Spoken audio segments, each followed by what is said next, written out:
3월 22일 사순절 네 번째 주일입니다. 시간 기도하고 하나님을 또 찬양하며 예배합니다. 좋으신 하나님 감사를 드립니다. 은혜 가운데 사순절 보내고 있습니다. 주님의 크신 십자가의 은혜 생각하며 우리를 구원하신 주님만을 또한 묵상하며 더 깊은 십자가의 사랑 경험케 하옵소서. 오늘 예배하는 우리 모든 백성들에게 성령 하나님 기름 부어 주옵소서. 예수님의 이름으로 기도하옵나이다. 아멘. 오늘 우리에게 주신 하나님의 말씀은 야고보서 1장 2절로 8절의 말씀입니다. 야고보서 1장 2절로 8절의 말씀, 신약성경 371쪽입니다. 받들어 읽겠습니다. 내 형제들아, 너희가 여러가지 시험을 당하거든 온전히 기쁘게 여기라. 이런 너희 믿음이 실현이 인내를 만들어내는 줄을 너희가 알미라. 인내를 온전히 이루라. 이는 너희로 온전하고 구비하여 조금도 부족함이 없게 하려 함이라. 너희 중에 누구든지 지혜가 부족하거든 모든 사람에게 후히 주시고 꾸짖지 아니하시는 하나님께 구하라. 그리하면 주시리라. 오직 믿음으로 구하고 조금도 의심하지 말라. 의심하는 자는 마치 바람에 빌려 요동하는 바다 물결 같으니 이런 사람은 무엇인지 주께 얻기를 생각하지 말라. 두 마음을 품어 모든 일에 정함이 없는 자로다. 아멘. 오늘 본문의 말씀을 통해서 위기와 시련을 이겨낼 수 있는 비결이라는 제목으로 함께 말씀을 나눕니다.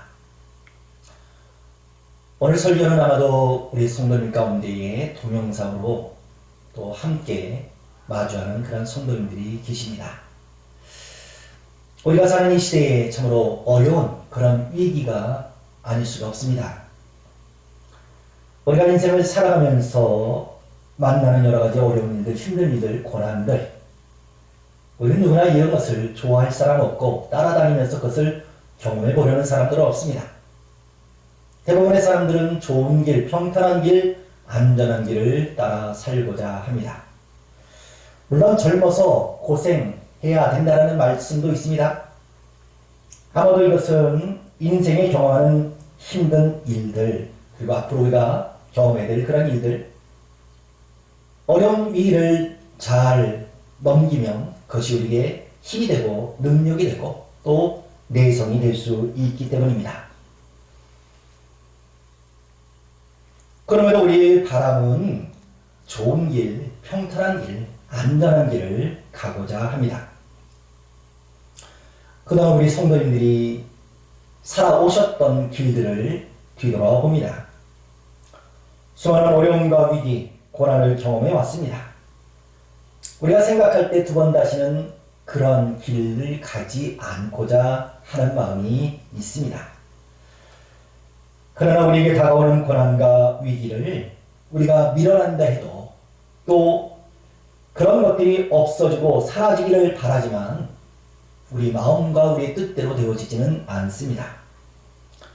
우리가 만나는 위기나 고난들, 우리의 실수나 잘못으로 인해서 당하는 일도 있겠지만 많은 것들이 불가항력적으로 만나는 그런 위기와 시련이 있기 때문입니다. 이런 일에 대해서 우리 성도들, 우리는 어떻게 대처해 나가야 되는지를 생각해 보아야 합니다. 그래서 먼저 하나님께 구해야 된다는 거죠. 최근 우리 주변에서 일어나는 일들, 정말 우리를 너무도 불편하게 합니다. 어떤 이들은 정신적인 장애, 즉 트라우마를 겪고 있다고 이야기를 합니다. 그 이는 코로나 바이러스라는 이 전염병으로 인하여 피해를 입는 이들이 늘어나고 있습니다. 그리고 전염병을 예방하기 위해서 손을 씻는 일들과 또한 각 개인에게 또 착용해야만 하는 마스크, 그러나 여유 있는 그런 마스크가 아니라 마스크 대란이라는 그런 이야기도 들립니다. 얼마 전부터 이제 약국에서는 5부제로 마스크를 구입하게 되었습니다. 그 이전까지는 많은 사람들이 아침 일찍이 마스크를 구입하기 위해서 줄을 섰습니다. 지금도 여전히. 행동에 불편함이 없는 이들은 자유롭게 마스크를 구입할 수 있습니다. 그러나 어렵고 힘든 이들 또는 불편한 이들은 마스크를 구입하는데 쉬운 일이 아닙니다. 이것저것 또한 줄을 서야 되는 그런 어려움을 경험하고 있습니다. 우리 그리스도인에게 있어서 과연 이 위기 때에 해야 할 일이 무엇인지를 생각해 봅니다. 위기적 상황을 극복할 수 있는 방법이 무엇인가를 생각해 보아야 된다는 거지요. 우리가 만났던 위기 때 어떻게 대처하면서 살아오셨습니까? 지금 이 문제가 우리나라의 문제만은 아닙니다. 온 세계가 이 전염병으로 인하여 고통과 어려움을 당하고 있습니다. 각 나라 정상들은 지금의 문제가 2차 세계대전 이후로 전쟁과 같은 또 전시와 같은 그런 상황이라고 이야기합니다. 즉 총성 없는 전쟁이라는 거죠. 이를 만났을 때 많은 사람들이 각각의 대처하는 방법은 다릅니다. 담대하지 못한 사람들은 난감을 합니다. 좌절도 합니다. 포기도 합니다. 그러나 좌절하고 낭망하면 절대 어떤 문제든 해결되지는 않습니다. 감사하게도 이 코로나 전염병이 대처하는 우리나라의 모습들, 여기서 수고하는 모든 의료진이나 또 질병본부들, 그들의 지혜와 즉각적인 대처로 아마도 우리나라는 점점 또 이 문제에서 벗어나고 있는 그런 모습들을 우리는 지금 보고 있습니다. 그리고 우리나라에서 펼쳐지는 예방 활동이나 또 적극적 대처 방법이 세계 모든 나라에 모델이 되어가고 있다는 사실입니다. 사람들이 일일이 선별 진료소를 찾기보다는 개인의 자가용 안에서 검사를 할 수 있도록 드라이브 스루를 하는 그러한 검진 방법을 통하여 검사를 하고 있습니다. 또한 우리나라 검사 키트의 발달로 최대 10분 안에 검사 결과를 얻기도 합니다. 우리가 소망해 봅니다. 우리나라를 통해서 반드시 이 문제를 해결해 나가고 또한 치료할 수 있는 그런 약, 신약을 개발하기를 간절히 소망해 봅니다. 우리는 지금의 상황을 녹록지 않음을 잘 알고 있습니다. 분명 위기입니다. 이런 위기에 대처하는 사람들 중에 시작을 개발하는 연구진들은 해야 할 일이 많을 겁니다. 그러나 그리스도인 우리도 하나님의 백성으로서 이 위기 때에 해야 할 일들이 있다는 사실입니다. 아이러니하게도 지금의 위기, 우리 성도들에게 있어서 기회가 합니다. 그 기회는 바로 기도할 기회라는 사실입니다. 우리가 성도라고 지금껏 그렇게 살아왔습니다. 그러나 그것은 아니라는 삶입니다. 편안하게 신앙생활을 해왔는지 모릅니다. 그래서 우리의 지금의 현실을 우리가 영적인 안목으로 볼 때에 이것은 곧 세상의 위기가 아니라 영적인 위기라는 판단입니다. 믿는 성도가 해야 할 기도를 하지 않음으로 인하여 지금의 위기와 지금의 시련이 우리에게 당한 것은 아닌가 말입니다. 우리나라 기독교 역사는 그리 길지 않습니다. 그러한 역사 속에 일제 탄압도 있었고 6.25라는 크나큰 전쟁의 아픔도 있습니다. 이런 때에 기독교에 대해서 얼마나 많은 핍박이 있었는지 모릅니다. 저들은 기독교인들에게 배교를 강요합니다. 그러나 믿음의 선진들은 배교하지 아니하고 그 신앙을 생명으로 지켜왔습니다. 믿음의 선진들은 하나님의 거룩한 성전에 나와서 눈이 짓물도록 눈물을 흘려 기도해 왔습니다. 무릎 꿇어 기도하며 나무 바닥이 구멍이 나도록 기도해왔던 믿음의 선진들의 그 기도의 힘이 지금 이 땅 이 조국 위에 세워진 교회의 밑거름이 되었습니다. 그렇다면 지금 기성세대 그리고 그리스도인들이 해야 할 일은 무엇입니까? 마태복음 26장 41절 말씀 속에 시험에 들지 않게 깨어 기도하라 말씀하신 주의 음성을 들어야 합니다. 베드로전서 5장 8절 말씀에도 근신하라 깨어라 너희 대적 마귀가 우는 사자같이 두루 다니며 삼킬 자를 찾는다고 말씀합니다. 지금의 우리가 맞닥뜨린 현실을 봅니다. 위기의 때 성도가 해야 될 일들이 있습니다. 기도입니다. 성도가 기도를 해야만이 빛을 발할 수 있다는 사실입니다. 누구나 다 하는 시련이지만 그 시련 위기 지럽게 극복할 때에 그 속에서 바로 인내의 믿음을 찾을 수 있습니다. 연단없이 성공할 수는 없습니다. 믿음의 시련과 위기를 통해서 성숙하고 또한 전처와 같은 그런 신앙인이 될 수 있다는 거죠. 이 시간 오늘 말씀을 통해서 우리 모든 성도님들 우리에게 주신 그런 시간의 의미는 무엇이며 그 시련을 이기는 방법은 무엇인가 함께 교훈을 나누고자 합니다. 첫 번째, 시련은 기뻐하라 말씀합니다. 시련에는 보편성을 가지고 있습니다. 누구도 시련에는 예외가 없다는 거죠. 이러한 시련에 대해서 우리가 이해해야 될 부분들이 있습니다. 그것은 먼저 시련은 모두에게 공통된 것, 경험되어지는 것이라고 이해해야만 합니다. 이 세상에 부귀 영화를 누리고 있는 사람도 시련이 있습니다. 그런 시련이 혹 나의 실수로 인한 것도 있고 또한 타인이나 다른 문제로 오는 그런 일들도 있습니다. 우리가 잘 아는 동방의 사람 욥이 있습니다. 그는 하나님의 은혜로 평안하게 살았습니다. 행복하게 살았습니다. 많은 것을 누리며 살았습니다. 그런데 마귀의 시험으로 많은 것을 잃었습니다. 아니, 모든 것을 잃었습니다. 그러나 욥은 하나님을 원망하지 않습니다. 그의 고백을 들어봅니다.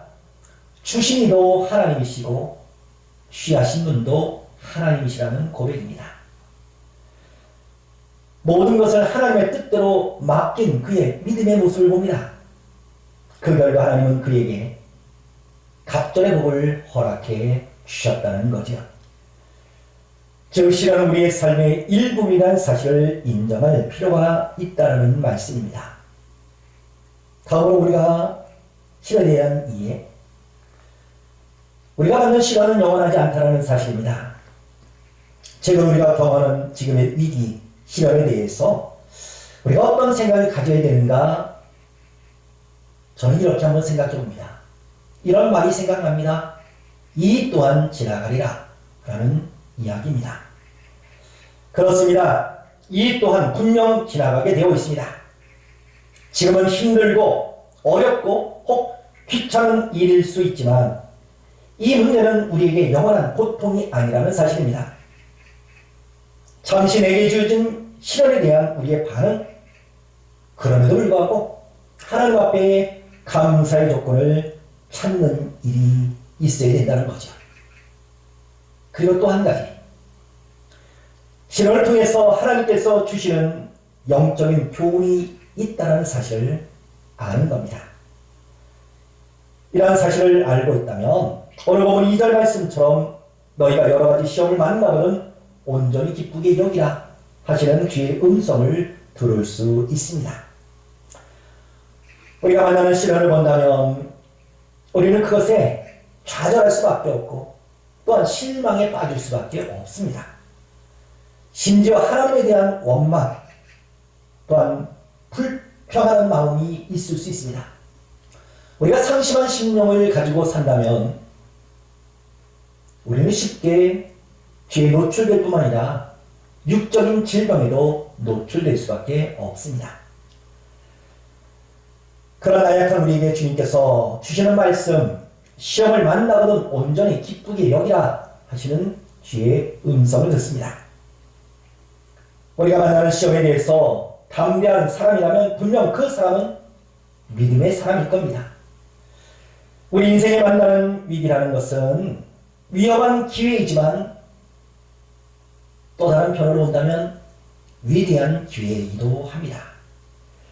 하나님께서 우리에게 시련이라는 위기를 주신 것이라면 그 위기가 나를 해하고 나를 멸망시키는 것이 아니라 그 위기를, 그 시련을 이겨낼 수 있는 힘과 용기와 능력을 허락하신 하나님, 그 일을 통해서 우리의 신앙이 점점점 성숙해가고 또한 뿌리 깊어가는 그런 신앙인이 되고자 하는 하나님의 쌓인 음성을 들어야 된다는 거죠. 역사의 주인공이 누구입니까? 그것은 다름 아니라 시험을 기쁘게 여기는 사람이 역사의 주인공입니다. 작은 위기 앞에서 주저앉거나 위험에 대해서 몸을 사리는 사람, 일생 동안 그렇게 살 수밖에 없습니다. 사탄의 무기는 낙심입니다. 낙심한 사람은 아무것도 얻을 수 없습니다. 위기를 극복할 수 있는 기회를 얻을 수 없다라는 말씀입니다. 비록 지금 우리가 가진 것이 없고 또 위기와 시련을 만났을지라도 시험을 기쁘게 대한다면 그 사람이 바로 하나님의 역사의 주인공이 된다는 사실입니다. 오늘 본문에 온전히 기쁘게 여기라는 말씀을 보게 됩니다. 이것은 시험을 당할 때에 그것을 더할 나위 없이 내 기쁨으로 맞이하라 라는 말씀입니다. 시험이 온다면 다시 없는 기회라는 생각으로 반가이 맞이하라는 말씀이지요. 운동 경기 가운데 공을 사용하여서 하는 운동 경기가 있습니다. 그 가운데 배구 경기가 있지요. 배구 경기 룰은 그렇습니다. 상대방 네트에 공을 떨어뜨린다든지 아니면 상대방의 몸에 맞추어서 공이 밖으로 튀어나가면 점수를 얻게 됩니다. 여기에서 공격할 때에 수비하는 선수들 얼마나 두려운지 모릅니다. 그러나 그것이 두렵고 그것이 무서워서 공을 피한다면 질 수밖에 없습니다. 내가 수비를 한다면 용기를 가지고 수비를 잘하면 또다시 우리에게 기회가 있습니다. 바로 공격할 수 있는 기회라는 거죠. 야구라는 경기도 그렇습니다. 공을 던지는 투수와 공을 치려는 타자, 보이지 않는 싸움이 있습니다. 공격하는 타자가 투수가 던진 그 공을 어떻게 받아쳐야 될까요? 볼 라인으로 올린다면 그냥 치지 않아도 됩니다. 그러나 스트라이크 존으로 오는 그런 볼이라면 힘차게 스윙을 하여 홈런을 치거나 안타를 칠 수 있습니다. 투수는 타자를 죽이려고 합니다. 그리고 타자는 투수가 던진 공을 치려고 합니다. 이러한 싸움 현장 속에서 투수가 날아오는 던진 그 공을 타자가 무서워한다면 공을 칠 수 없습니다. 쉽게 아웃이 될 수밖에 없다는 거죠. 우리에게 날아오는 공, 그것은 위기가 아니라 기회입니다. 누구에게나 오는 이 시험을 어떻게 대처해야 할까요? 우리 문산적계 성도님들 피하지 않길 원합니다. 시험을 인내하면서 즐거움으로 그리고 감사함으로 그것을, 그 시련을 내 것으로 품을 때 승리의 삶을 살게 될 줄로 믿습니다. 두 번째로 믿음의 시련은 인내를 만들어낸다고 말씀합니다. 우리 그리스도인이 만나는 시련, 아무 이유 없이 오는 것은 없습니다. 오늘 본절 3절 말씀을 보면 이는 너희 믿음의 시련이 인내를 만들어내는 줄 너희가 알미라 고 말씀합니다. 대부분 사람들 시험 당할 때 기뻐하지 않습니다. 또한 자신에게 고난과 위기를 왔을 때 그것에 대해서 기뻐한다면 어느 누구든 나를 볼 때에 우리를 건강한 사람으로 보지는 않을 겁니다. 시련이나 시험이 왔을 때에 환경이나 현실을 원망합니다. 혹 불평과 불만도 하게 됩니다. 그러나 오늘 성경을 통해 볼 때에 그러한 태도를 보인다면 그 사람은 진정한 그리스도인이 아니라는 사실입니다. 우리가 당하는 시련에 인내라는 이 소중한 열매를 얻을 수 있다는 이 사실을 알게 된다면 내게 오는 시련, 넉넉히 그것을 기쁨으로 맞이할 수 있습니다. 그리스도인의 성공은 세상 것을 많이 가지고 누리는 것이 아니라고 말씀드렸습니다. 인내의 믿음을 소유한 사람이 진정한 성공자입니다. 사람들마다 자기의 계획을 가지고 있습니다. 그 계획 속에서 어떤 이들은 성공하는 이들도 있고 어떤 이들은 실패하는 인생도 있습니다. 그 가운데 실패하는 인생 가운데 특징이 하나가 있다면 인내력이 부족함입니다. 좀 더 참으면 될 터인데 참지 못합니다. 조금 참으면 될 터인데 분노를 합니다. 조금 참고 또 참으면 될 일을 순간 참지 못하고 후회하기도 합니다. 성경 속의 믿음을 무엇이라 설명합니까? 믿음은 바라는 것들의 소망입니다. 보이지 않는 것을 보는 것처럼 믿고 바라는 것이라 말씀합니다. 우리는 내 손에 붙잡히지 아니하고 내 눈에 보이지 아니하면 우리 마음에는 조급함 생각이 듭니다. 그래서 참지 못하고 인내하지 못하고 그 즉시 행동으로 옮기게 되지요. 그러나 참고 바랄 때에 보입니다. 믿음이란 조급해하는 것이 아니라는 사실입니다.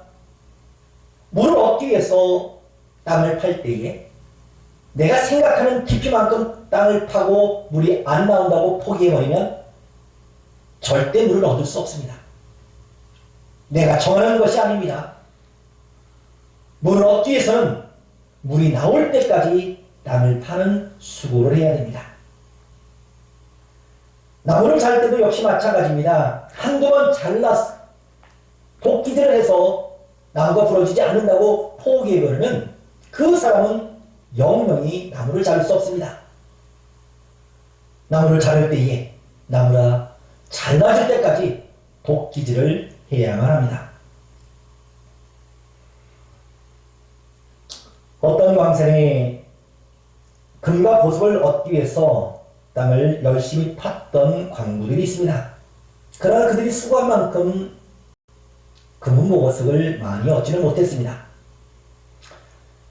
그렇게 벌어진 광산에 어떤 한 사람이 곡괭이 들고 들어갑니다. 그리고 잠시 후에 놀랍게도 많은 보석을 안고 나옵니다. 앞선 광부들 보석을 발견하지 못하고 포기했습니다. 그때 포기하지 않고 조금만 더 땅을 팠더라면 많은 금은 보석을 얻었을 겁니다. 그리스도의 성숙한 믿음, 그것은 곧 인내를 동반합니다. 로마서 5장 3절과 4절 말씀을 볼 때에 우리가 환난 중에도 즐거워하니 환난은 인내를, 인내는 연단을, 연단은 소망을 이루는 줄 알미라 말씀합니다. 그렇습니다. 우리 인생의 시험과 시련, 우리의 신앙을 재련하는, 그리고 더욱더 강력한 그러한 신앙을 갖게 하는 도구입니다. 믿음의 시련을 통해서 인내의 믿음이 만들어진다는 거죠. 수많은 많은 실패를 했어도 그것이 성공의 어머니라고 말했던 반려가도 있습니다. 우리에게 오는 시련은 우리의 신앙의 훈련장입니다. 성도들의 시련은 우리 영적인 내성을 키워주는 훈련소입니다. 믿음의 선진들의 명성을 얻게 된 이유가 무엇입니까? 그들은 한결같이 바로 이 시련을 이겨냈기 때문입니다. 아브라함이 그렇습니다. 야곱도 그러합니다. 요셉도 그러합니다. 다윗도 그러했습니다. 히브리서 11장에 나오는 믿음의 선조들의 모습들을 통해서 그것을 증명해 주고 있습니다. 이 시간 믿음의 시간을 통해서 인내의 믿음을 소유하는 우리 모든 성도님 될 수 있기를 원합니다. 마지막으로 우리가 만나는 시련을 통해서 하나님 우리를 기도의 사람으로 세워주시는 줄 믿습니다. 우리가 시련을 당할 때 먼저 움직이려고 합니다. 내가 먼저 움직인다는 것은 내 경험, 내 실력으로 그 문제를 풀어보려는 그런 생각 때문입니다. 그러나 성도는 어떤 시련이나 인생의 문제를 만났을 때 먼저 행동해서는 안 됩니다. 우선 하나님의 뜻을 발견해야 된다는 거지요. 내 삶 속에 일어나는 이런 고난과 이러한 시련이 어디서 왔는지 또 어떤 의미가 있는지 이것을 알기 위해서 하나님 앞에 무릎을 꿇어야 된다는 말씀입니다. 무엇보다 시련을 만난 성도라고 한다면 바로 이것이 우리가 가지게 될 지혜입니다. 시련을 만난 그리스도인 가운데 두 가지 유형을 봅니다. 하나는 포기하는 사람입니다. 평상시에는 열심히 성전에와 기도합니다. 그런데 시련을 만났다고 쉽게 믿음의 자리를 포기하는 이들이 있다는 거죠. 이것은 건강한 신앙이라고 할 수 없습니다. 우리에게 어려운 시련이 닥쳐왔을 때에 지혜롭게 판단하는 일은 쉬운 일은 아닙니다. 그 이유는 아마도 내 감정이 우선하기 때문일 겁니다. 그러나 성도로서 지혜로운 믿음이 필요하다는 거죠. 어렵고 힘든 시련이 올 때에 우리가 먼저 해야 될 일들은 하나님 앞에 납작 엎드리는 일입니다. 강한 태풍과 같은 시련이 올 때에 혹 시련의 전쟁터에서 총알이 빗발치듯 할 때에 우리가 취해야 될 행동은 서서 있는 것이 아닙니다. 서 있으면 태풍에 날아가는 물건으로 맞아 죽습니다. 시련의 전쟁터에서 날아오는 총알에 맞아 죽습니다. 시련의 태풍이 온다면 납작 엎드리면 그 위기를 모면할 수 있습니다. 하나님께 자세를 낮추어 기도할 때에 우리에게 당하는 그런 시련 이겨낼 수 있다는 사실입니다. 오늘 보면 5절 이하의 말씀, 우리가 하나님께 구하는 지혜, 꾸짖지 않으신 하나님께 구하라 말씀합니다. 그리고 믿음으로 구할 때 그것을 주시겠다 말씀합니다. 우리가 하나님께 기도할 때에 무엇을 구할런지를 알아야 된다는 거죠. 무엇인가 구한다는 것은 우리의 부족함을 인식하는 것이고 인정하는 자세입니다. 즉 부족함을 아는 사람이 기도한다는 거죠. 내가 하나님 앞에 구하는 것을 알지 못한다면 우리가 드리는 기도는 혹 중언부언의 기도가 될 수밖에 없습니다. 더더욱 우리 인생의 시련이란 장애물이 있다면 하나님 앞에 기도해야 합니다. 나의 연약함, 나의 부족함을 하나님께 아뢰는 것 말입니다. 반면에 내 자신이 최고라고 생각하는 교만한 사람은 절대 하나님 앞에 무릎 꿇지 않습니다. 기도하지 않습니다. 하나님께 드리는 예배도 마찬가지입니다. 겸손한 자가 하나님을 찾습니다. 겸손의 척도가 바로 기도의 자세에 있기 때문입니다. 하나님은 낮은 곳으로 임하십니다. 기도하는 자, 그것은 바로 자신이 낮은 곳으로 임하는 것이고 낮은 곳에 임하는 하나님의 은혜를 덧입는 곳, 바로 기도자의 모습이라는 거죠. 지금 우리는 코로나19라는 시련과 위기를 만났습니다.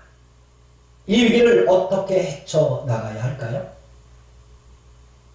단지 내일이 아니라고 먼 강 건너 불근하듯 해야 할까요? 우리는 의료진도 아니고 치료약을 만드는 과학자도 아닙니다. 우리가 지금 할 수 있는 일은 세상적으로 볼 때 아무것도 없습니다. 그러나 성도가 해야 할 일들이 있습니다. 그것은 치약을 만드는 사람이나 또한 환자를 치유하는 의료진보다 더 중요한 직분입니다. 바로 기도의 직분이기 때문입니다. 절박한 위기의 순간, 시련의 폭풍이 엄습해오고 있는 이 순간, 성도가 해야 할 일, 하나님 앞에 기도하는 일입니다. 이 난국을 사람의 방법이 아니라 하나님의 방법으로 진정되고 종식될 수 있다는 사실을 확신합니다. 기도하십시다. 이제 더 이상 우리 성도가 물러설 곳은 없습니다. 히브리서 10장 38절 이하에 의인은 믿음으로 말미암아 산다라는 말씀과 함께 뒤로 물러가면 짐의 기쁨이 될 수 없다고 말씀합니다. 이제 우리 모든 그리스도인들 배수의 진을 쳐야만 합니다. 그리고 하나님 앞에 모두 무릎을 꿇어야 합니다. 그것이 나와 내 가정과 지역과 나라와 민족을 살릴 수 있는 유일한 길이라는 사실입니다.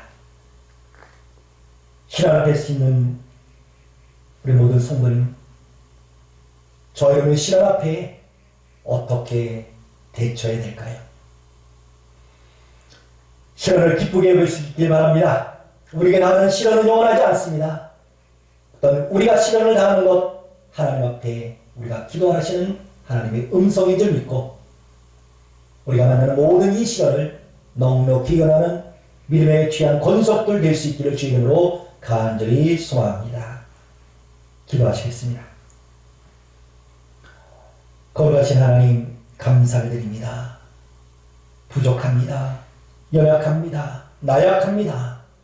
하나님, 우리가 만나는 이 위기의 때, 이 시련의 때 믿음의 권속으로서 어떻게 해야 될까?